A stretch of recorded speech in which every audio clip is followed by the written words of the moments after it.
Hello guys, welcome to my channel Maths Pursuit. Today we are going to look into exercise 5.1 question 4 bit 2 from chapter 5 called arithmetic progression. So let's see what exactly we have in this question. Coming to the question, it is given that which of the following are APs? If they form an AP, find the common difference D and write 3 more terms. And the given number sequence are 2, 5 by 2, 3, 7 by 2 and so on. So now let's see how we can solve this question. Moving to the solution. Here we need to find out if the below list of number forms an arithmetic progression. If AP, then we need to find the common difference D and we need to also find the next 3 terms. So guys, if we find that the number forms an arithmetic progression, then we need to find the next 3 terms. So for this purpose we need to find out first the common difference D. Now the given number sequence is 2, 5 by 2, 3, 7 by 2. Now putting the number sequence in a tabular form.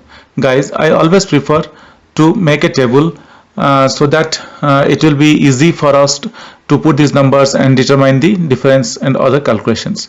It will not create any confusions among the numbers. For that reason I always prefer to make a simple table.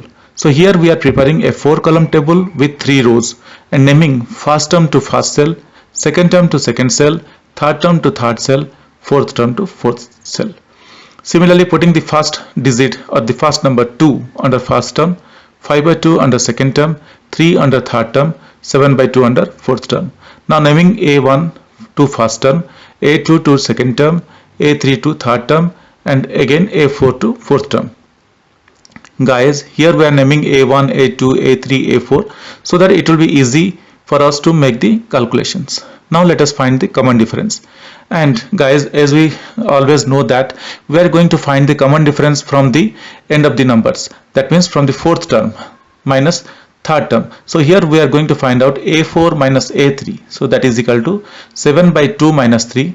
That is equal to 7 by 2 minus 6 by 2. That is equal to 7 minus 6 by 2. That is equal to 1 by 2.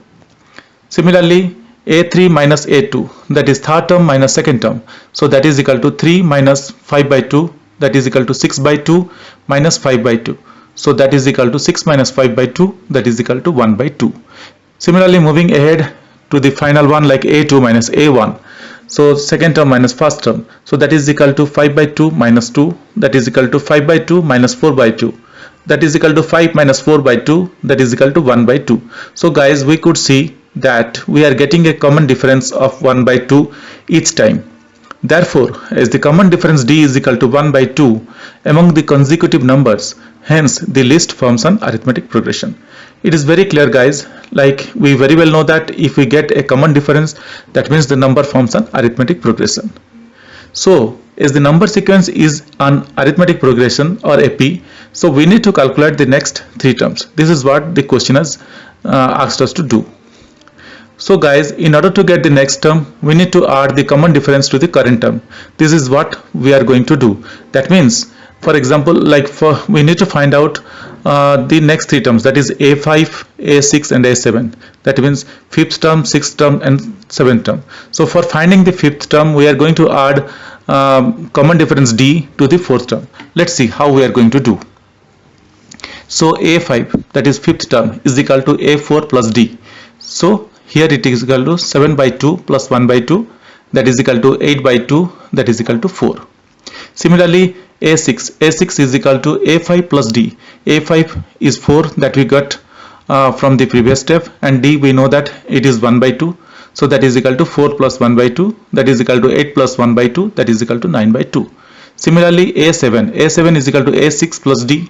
A6 is equal to 9 by 2, that is what we got in the previous step, and D we know 1 by 2. So that is equal to 9 by 2 plus 1 by 2, that is equal to 9 plus 1 by 2. So that is equal to 10 by 2, that is equal to 5. So guys, this is what we got.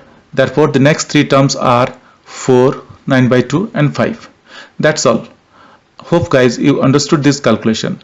If you still have any question or concerns, kindly write to me in the comment section of this video. I will definitely get back to you once I see your comments. If you really like my videos, kindly subscribe and let your friends know. Thank you. Bye.